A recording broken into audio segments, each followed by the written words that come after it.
I've been wearing this Rolex GMT Master 2, also known as the Bruce Wayne, for a month now. Let's discuss it.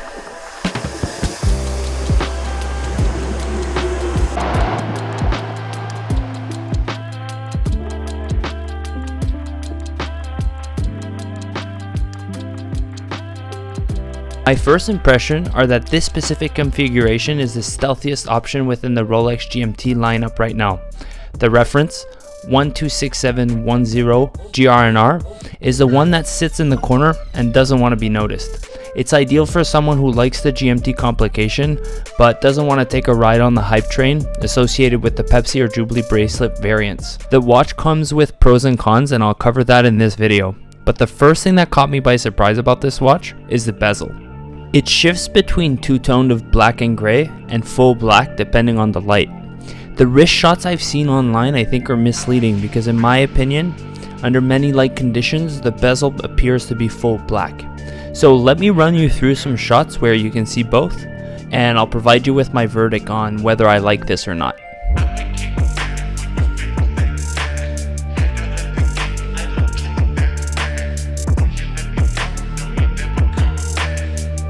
My verdict is that I like it. It's fun to look at because whenever you look down at your wrist, it varies and it's very subtle. It's a nuance that's only for the owner to enjoy. The green accents are an intimate detail that create a touch of originality.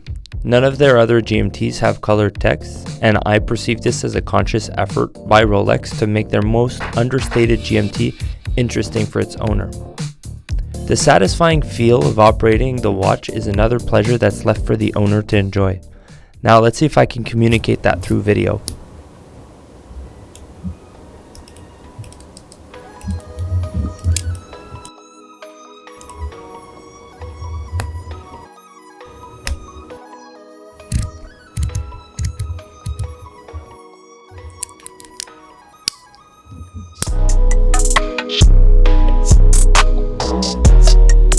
In terms of proportions and comfort, the Oyster GMT fits really well on my 7¼ inch wrist. The dimensions are 40mm of diameter and 48mm lug to lug. The watch is 12mm thick, so you won't have any issues fitting this under a cuff. Now, the Oyster bracelet feels a lot more robust and toolish on the wrist than the Jubilee in my opinion, but it comes with a very important drawback. Unfortunately, the Oyster bracelet is a scratch magnet. The high polished center links have a lot more surface area where scratches become very noticeable. So compared to a Jubilee with small surface areas, or the Submariner which has a brush finish, the Oyster is considerably more prone to scratches and them being more visible because the scratches really encroach on the design. Speaking of bracelets, the fact that the GMT only has an easy link for adjustability versus others with glide lock, it makes the GMT bracelet inferior.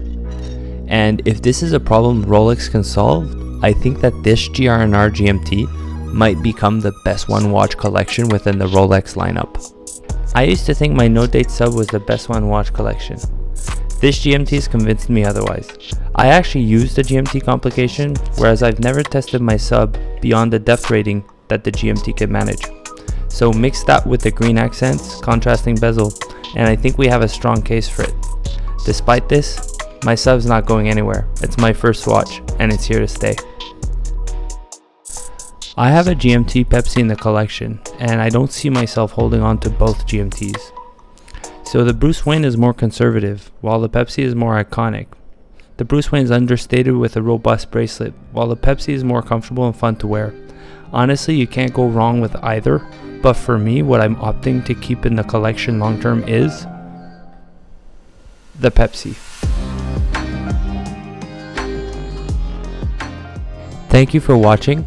If you've enjoyed this video, feel free to like, comment, and subscribe to my channel, and I look forward to sharing more about my collecting journey with you.